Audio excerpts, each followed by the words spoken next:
Shinji Kagawa mencetak gol di menit ke-60 kala Dortmund menghadapi tim Borussia lainnya, Mönchengladbach. Gol itu memantapkan kemenangan Dortmund 2-0 setelah pada babak pertama, Ivan Perisic sudah lebih dulu mencetak gol. Tidak hanya itu, kemenangan tersebut memastikan Dortmund meraih gelar Bundesliga keduanya pada tahun 2012. Die Borussen berhasil juara back-to-back, mengalahkan rival terdekatnya, Bayern Munchen. Kini, Dortmund sepertinya kesulitan untuk meraih gelar Bundesliga lagi. Pemain-pemain yang dulu masih berseragam Dortmund juga hari ini tidak sana, termasuk Jurgen Klopp sang pelai. Kemana para pemain itu sekarang ya? Saat juara Bundesliga 2012, Klopp mempercayakan gawang Dortmund pada Roman Weidenfeller, kiper nomor 1 Dortmund yang tak tergantikan. Ia menjadi bagian integral kemenangan Dortmund di Bundesliga. 2 tahun setelah meraih Bundesliga, kiper Jerman itu turut memperoleh medali Piala Dunia 2014, kendati bukan kiper utama di Mannschaft. Setelah itu, Weidenfeller tetap menjadi kiper utama Dortmund. Sampai musim 2015-2016, mantan anak asuh pelatih Persija itu masih jadi kiper utama Dortmund. Baru ketika Thomas Tuchel datang, posisinya mulai tersisih oleh Roman Bürki. Meski demikian, ia tetap bertahan di Dortmund dan masih bermain di level profesional. Tentu saja Dortmund lebih sering memakai Bürki daripada Weidenfeller. Namun ia bertahan sampai musim 2017-2018 berakhir. Weidenfeller lantas memilih pensiun tahun 2018. Setelah gantung sepatu, sang kiper mengambil peran di belakang layar. Ia menjadi pakar dan sering berbicara di acara televisi di Jerman. Pada Februari 2023, ia bahkan sempat datang lagi ke Indonesia sebagai perwakilan Dus Fußballliga. Ia meresmikan Bundesliga Common Ground di RPTRA Bhinneka Pesanggerahan, Jakarta.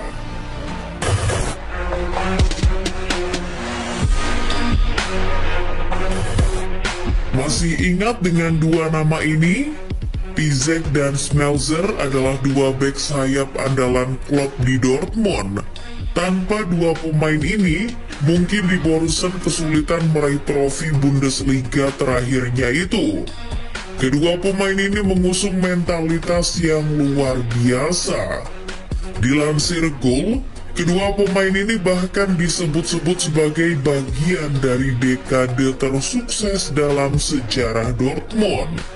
Ciri khas keduanya gigih dan semangat yang tak pernah kering untuk terus mengejar bola. Selepas meraih Bundesliga musim 2011-2012, Piszczek tetap setia membela Dortmund.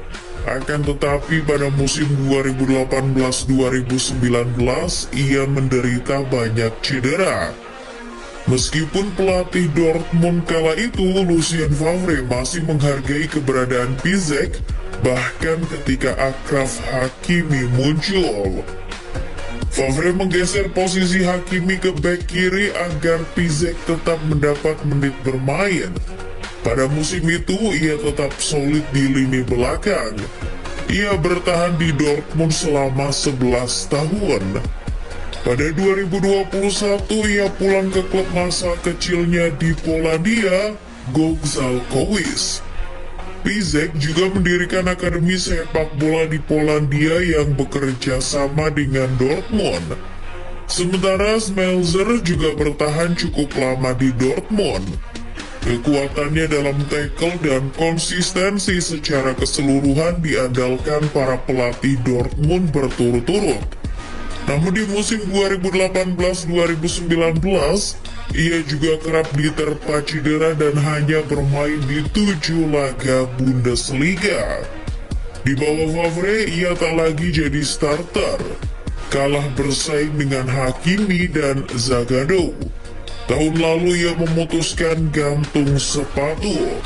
Total, Smelser sudah mengemas 450 laga bersama di Borussen, termasuk di kompetisi kelompok umur seperti U19 dan U23.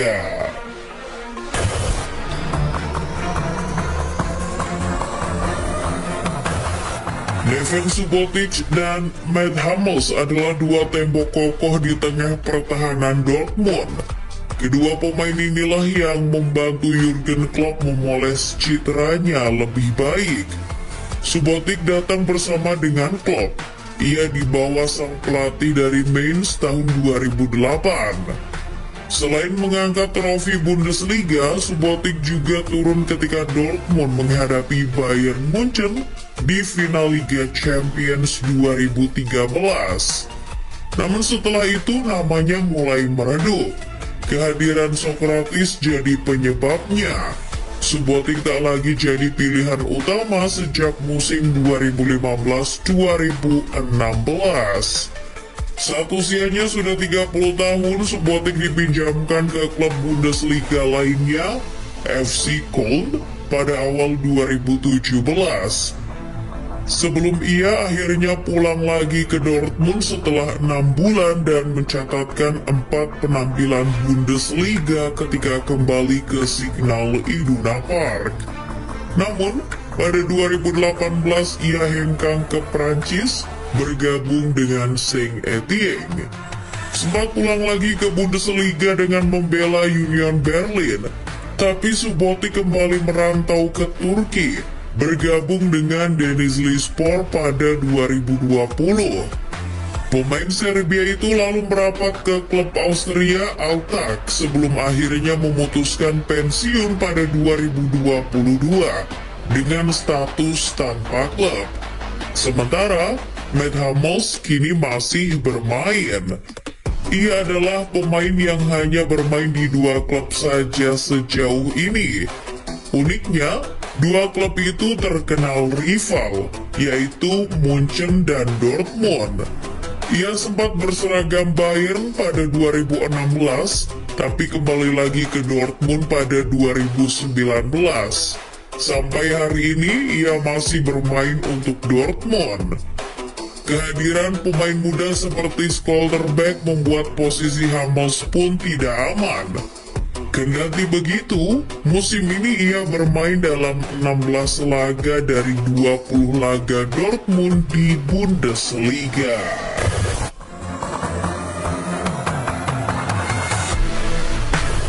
Saat Sebastian Kehl sudah menjadi direktur olahraga Dortmund, rekannya Ilkay Gundogan masih merumput. Gundogan adalah salah satu hasil polesan luar biasa klub di Dortmund. Ia merupakan skrup penting di Borussen di lini tengah dalam memenangkan gelar pada 2012. Sebelum diangkut Pep Guardiola ke Etihad, Gundogan menambahkan 2 trofi Piala Super Jerman buat Dortmund secara beruntun, yaitu pada musim 2013-2014 dan 2014-2015. Cedera membuat masanya di Dortmund rusak. Ia merapat ke Manchester City.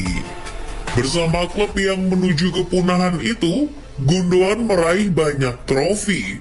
Selain treble lokal pada 2019, ia juga mengumpulkan 4 trofi Liga Inggris. Sementara itu, bekas rekannya di Dortmund, Mario Götze juga masih merumput. Sempat hilang kabarnya sejak mencetak gol penentu kemenangan Jerman di Piala Dunia 2014. Pada 2022 lalu, Götze pulang ke Bundesliga, merapat ke klub juara Europa League Eintracht Frankfurt. Gelandang serang yang kini berusia 30 tahun itu menjadi andalan Glasner.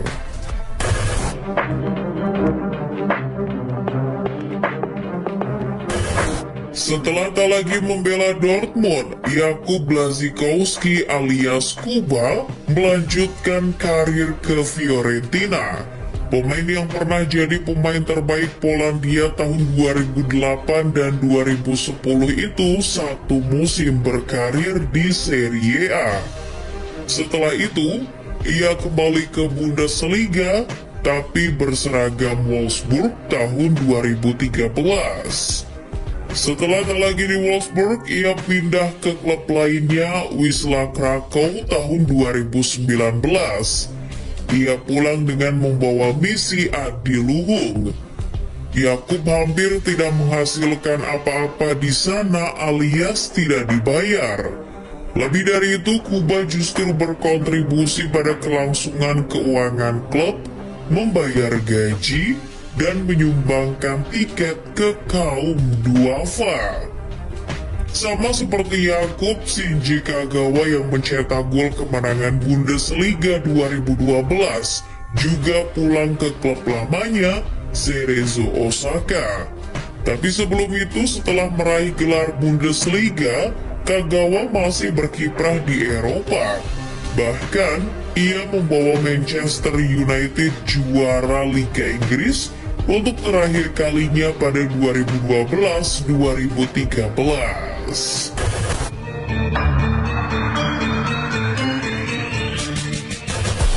Berbeda dari pemain lain, Ivan Perisic dan Robert Lewandowski masih menjadi komoditi. Perisic bergabung ke Tottenham Hotspur musim ini setelah bermain untuk Inter. Sedangkan Robert Lewandowski merapat ke klub tuas ekonomi. Uniknya, kedua bekas pemain Dortmund ini juga pernah membela Bayern Munchen. Lewandowski bahkan menjadi bomber paling berbahaya selama berseragam di Rotterdam. Di satu sisi, setelah juara Bundesliga pada 2012, Perisic sendiri memilih gabung Wolfsburg. Perisic bahkan membantu Wolfsburg sampai ke perempat final Liga Eropa musim 2014-2015. Hal itulah yang bikin Inter kepincut mendatangkannya. Setelah sempat dipinjam Bayern Munchen, ia bisa meraih Scudetto ketika berseragam Labinia Mata. Di sisi lain, Lewy dibajak Munchen pada tahun 2014. Mantan pemain Delta Warsaw itu menjelma salah satu striker produktif di Eropa. Tercatat selama berseragam FC Hollywood, Lewy mengemas 344 gol dari total 375 laga. Kini, Lewy dalam misi mengangkat kembali marwah klub tuas ekonomi. Apakah berhasil? Tanda-tanda itu sudah kelihatan.